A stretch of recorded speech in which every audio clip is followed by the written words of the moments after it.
एक गांव में एक औरत का कोई बच्चा नहीं था। वह औरत गांव के मुखिया की पत्नी थी। उसकी शादी को काफी समय हो गया था। सब लोग उसे बांझ कहा करते थे। सारे गांव वाले उसका मुंह भी नहीं देखना चाहते। कहते थे कि इसका मुंह देख लिया तो पूरा दिन बेकार चला जाएगा। पर मुखिया की पत्नी थी, इसलिए लोग थोड़ी बहुत बातचीत कर लिया करते थे। एक दिन गांव में एक फकीर बाबा भिक्षा मांगते हुए आ पहुंचता है तो वह बातों ही बातों में उसका हाथ देखने लग जाता है और कहता है, आपको बच्चा नहीं है ना? वह बोली, आपको कैसे पता चला? हम हस्तरेखा में निपुण है और हाथ देखकर ये बता सकते हैं कि क्या होने वाला है, क्या होगा। अच्छा, तो यह बताओ कि मेरे बच्चा कब होगा? आपको भगवान ने बच्चा तो नहीं दिया, पर मैं एक रास्ता बताता हूँ। वह सुनो, अमावस्या की रात को किसी एक ऐसे लड़के की बलि पीपल के पेड़ के नीचे दो जो अपने माँ बाप का एकलौता पुत्र हो और उसके खून से अपने बाल धोना। फिर कहना, ये प्यासी आत्माओं, ये बलि मेरी तरफ से स्वीकार करो और मुझे एक पुत्र दे दो। एक लोटे में उस कुएं का पानी भरकर उसमें उसके शरीर के खून की 2 बूंद मिलाकर खुद पी लेना और उस लड़के के सिर के बाल को अपनी साड़ी की गांठ में बांधे रखना, तो तुम्हें अवश्य एक पुत्र पैदा होगा। उस दिन के ठीक 3 दिन बाद अमावस्या थी। उसने अपने देवरानी के लड़के की बलि दे दी और खून की 2 बूंदें पानी में मिलाकर खुद पी लिया और उस सिर के कुछ बाल को काटकर अपनी गांठ में बांध लिया और बिना पीछे मुड़े अपने घर आ गई। सुबह गांव वालों को पता चला कि मुखिये के भाई के बेटे को किसी ने मार के वहां फेंक रखा है। जब यह बात मुखिये और उसके भाई ने सुनी तो वह नंगे पैर दौड़ पड़े। धीरे धीरे सारा गांव इकट्ठा हो गया। उस लड़के की मां का रो रो बुरा हाल हो गया था। तब किसी व्यक्ति ने हिम्मत जुटाकर उसके सिर को धड़ से जोड़ा और उसे नदी में बहाने की सलाह दी। वैसा ही किया। लोगों ने उस लाश को पानी में बहा दिया। सब लोग यही कह रहे थे, किसने किया? ये सब कैसे हुआ? सब लोगों के लिए यह घटना चिंता का विषय बन गई थी। जब मुखिया घर पहुंचा तो क्या देखता है कि उसकी पत्नी तो पकवान बना रही थी। वह बड़ी खुश नजर आ रही थी। मुखिया ने क्रोध में कहा, क्या तुम्हें इस बात का बिल्कुल भी दुख नहीं है कि हमारे भाई का बेटा मर गया है? वह पहले ऐसी नजरों से देखी जैसे कि उसे मार ही डालेगी। फिर कहने लगी, लड़का उसका मरा है, मेरा नहीं, मैं क्यों शोक मनाऊं? तुम पागल हो। तुम्हें तो खुश होना चाहिए कि अब तुम्हारा भी एक पुत्र आने वाला है और यह जानकर और खुशी होगी कि वह इस जायदाद का अकेला वारिस होगा। मुखिया से रहा नहीं गया और उसे जान से मारने के लिए तलवार उठाने चला गया। वह अंदर तलवार ढूंढ रहा था पर तलवार नहीं मिली। जब वह पत्नी के बेद के पास पहुंचा तो क्या देखता है कि सारे कपड़े खून से लथपथ हैं और तलवार भी वहीं पड़ी है और उस पर खून लगा है। वह ये सब देखते ही समझ गया कि यह सब इसने पुत्र प्राप्ति के लिए बलि दी है। उसने उसे मारने का विचार बनाया कि अब भी मैं इसको मार दूंगा तो सब लोग मुझे गलत समझेंगे, और वह वहां से चला गया। उस दिन से गांव में ऐसी ऐसी घटना होने लगी। किसी की भैंस मर गई, किसी ने उसे मार डाला और उसके शरीर के अंग इधर उधर फैले पड़े जैसे कि किसी ने उसे नोच नोच कर खाया हो। तो किसी दिन किसी का कुत्ता तो किसी की बकरी मर गई। जिस तरीके से भैंस को किसी ने मारा था, ऐसी घटना से सारा गांव परेशान था। किसी को यह समझ नहीं आ रहा था कि आखिर हो क्या रहा है। एक दिन की बात है, मुखिया रात को अपने गेट के पास सोया हुआ था। आधी रात के समय उसे गेट खुलने की आवाज आई। वह जाग गया। उसने देखा कि एक औरत बाल फिकरे हुए आधी रात को बाहर चली जा रही। भादों की काली रात थी। चारों तरफ से आवाजें आ रही थीं। कहीं शियार तो कहीं कुत्ते भौंकते ऐसा लग रहा था। उसी की जैसे यह रात जाने क्या कयामत ढाएगी। अचानक उसे एक गाय के बछड़े के रंभाने की आवाज आई।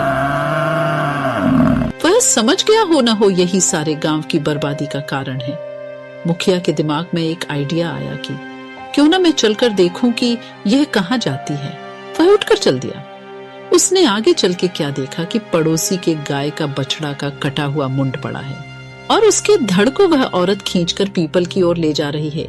और ले जाकर उसने वही शब्द दोहराया, यह लो प्यासी आत्माओं, मैं तुम्हारे लिए भोजन लाई हूँ। मुखिया यह सब नीम के पेड़ से छुपकर देख रहा था। एकदम वह क्या देखता है कि 4 काली छाया वहां प्रकट हुई। उसने अपनी जिंदगी में ऐसा दृश्य कभी नहीं देखा था। वह देखता है कि वो चारों भूत और उसकी पत्नी उस लाश को खाने लगी। क्या सब देखकर मुखिया के पर के नीचे की जमीन खिसक गई कि उसकी पत्नी एक डायन है। एक भूत ने कहा, बस 3 दिन बाद फिर अमावस्या है और हमारी शक्ति उस दिन बढ़ जाएगी।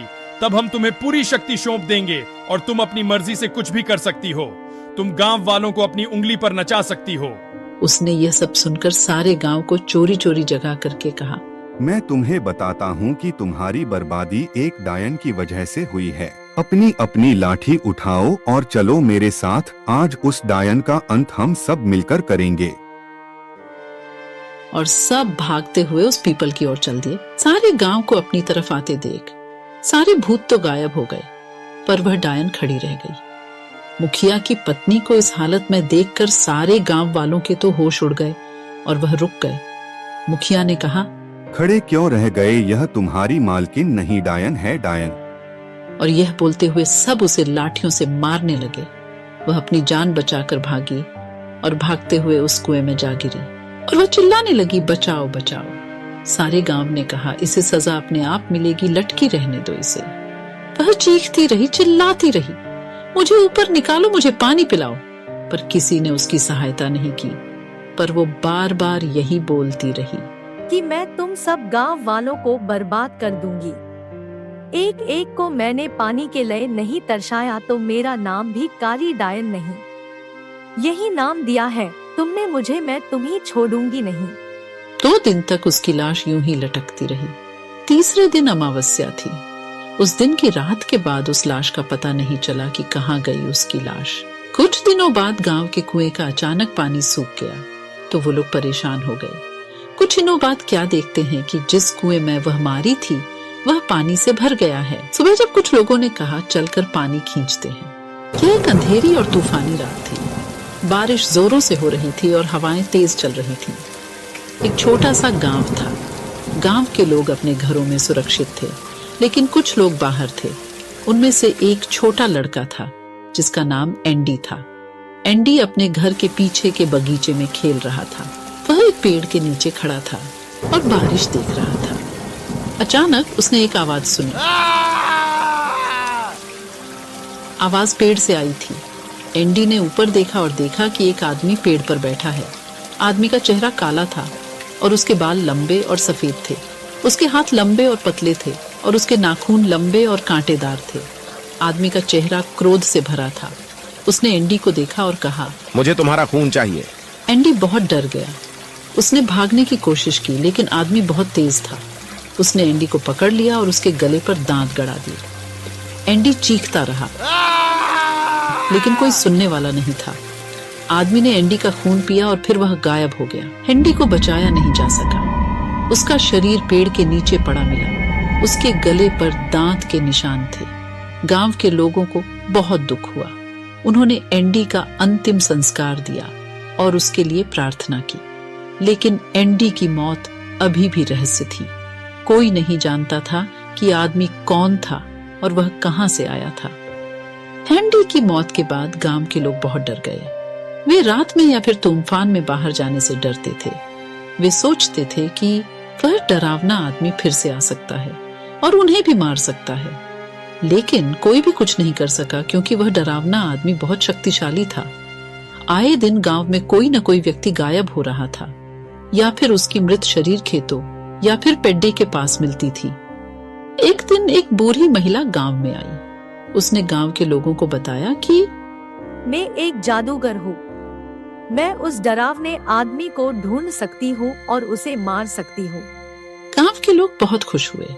उन्होंने बुजुर्ग महिला से मदद करने के लिए कहा। बुजुर्ग महिला ने उस पेड़ के पास जाकर संस्कृत में मंत्र पढ़ा। मंत्र के प्रभाव से पेड़ सूख गया और गिर गया। पेड़ के नीचे आदमी का भी शव पड़ा था। यह वही था जो पिछले कई महीनों से गांव के लोगों का खून चूस रहा है और उन्हें मार रहा है। बुजुर्ग महिला ने आदमी के शरीर को जादुई मंत्र से जला दिया। उसने गांव वालों को बताया कि यह आदमी एक पिशाच था। पिशाच एक प्रकार का भूत होता है जो इंसानों का खून पीता है। अब आप सब गांव के लोग सुरक्षित हैं।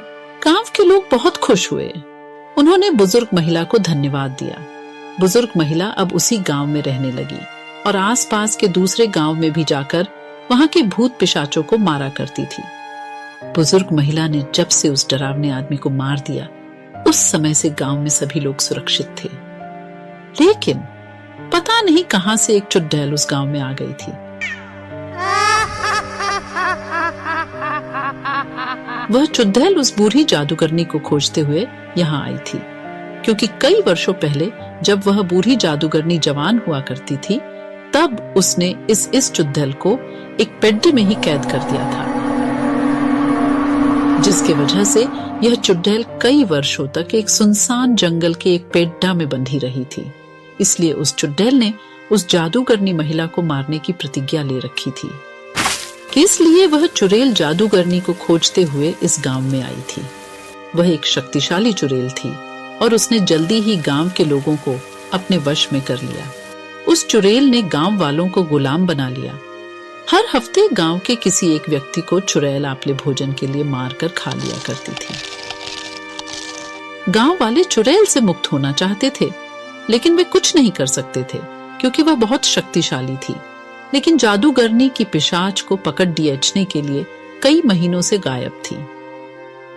गांव के लोग बहुत दुखी और पीड़ित थे कि एक दिन वह बूढ़ी जादूगरनी गांव में लौटी।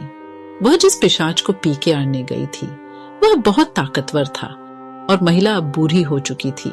इसलिए 3 महीनों से बूढ़ी महिला दिन रात उस पिशाच से लड़ती रही, जब जाकर उस जादूगरनी ने पिशाच को मारा। इस लड़ाई से जादूगरनी बहुत थकी हुई थी, तो इसलिए जब वह गांव आई तो चुड़ैल ने उस पर आक्रमण कर दिया और बूढ़ी जादूगरनी कुछ नहीं कर पाई और उसकी हार हो गई और चुड़ैल ने उसे मार दिया। कुछ समय बीतने के बाद गांव में एक पंडित आए, क्योंकि उन पंडित को पता था कि इस गांव के लोग भगवान पर विश्वास नहीं करते हैं, इसलिए इन्हें समय समय पर कोई बुरी शक्ति अपने नियंत्रण में ले लेती है और परेशान करती है। इसलिए गांव वालों की मदद के लिए पंडित जी बहुत दूर बनारस से यहाँ आए थे। पंडित जी ने जैसे ही गांव में कदम रखा, चुड़ैल को डर लगने लगा, उसकी शक्तियां कमजोर होने लगी। पंडित जी गांव के चौपाल में पहुंचकर सभी गांव वालों को एकत्रित किया और उन्हें बताया कि मैं पूरे गांव को हमेशा के लिए भूत प्रेत और चुड़ैलों से मुक्त कर देंगे। गांव वालों ने इसका उपाय पूछा तो पंडित जी ने बताया कि यहाँ से 1 किलोमीटर की दूरी में एक हनुमान जी का मंदिर बनाओ और वहाँ सुबह शाम आरती और धूप दीप करो। इसके अलावा जब भी तुम्हें लगे कि चुड़ैल तुम्हारे आसपास हैं, तो हनुमान चालीसा पर हो, वह तुम्हें छू भी नहीं पाएगी। चुड़ैल पंडित को मारना चाहती थी, लेकिन वह कुछ भी नहीं कर पा रही थी। तभी पंडित जी ने बहुत तेजी से शंख को बजाया और शंख की आवाज सुनते ही उस चुड़ैल की शक्तियां कुछ समय के लिए गायब हो गई। वह जल्दी से वहां से उड़कर दूर जंगल में चली गई। गांव के लोगों ने वैसा ही किया जैसा कि पंडित जी ने कहा था। गांव के लोग अब पूजा पाठ करने लगे थे, जिसकी वजह से वह चुड़ैल कभी भी गांव में नहीं आ पाई। वह जंगल में ही रहकर अपने शिकार को खोजा करती थी। लेकिन जब भी गांव वाले जंगल जाया करते थे, तो वह हनुमान चालीसा का पाठ करते हुए जंगल जाते थे। इसलिए चुड़ैल को जब हनुमान चालीसा के बोल सुनाई देते, तो वह वहां से उड़कर दूर चली जाती थी। इस तरह देखते ही देखते पूरे भारत में गली गली में मंदिर बन गए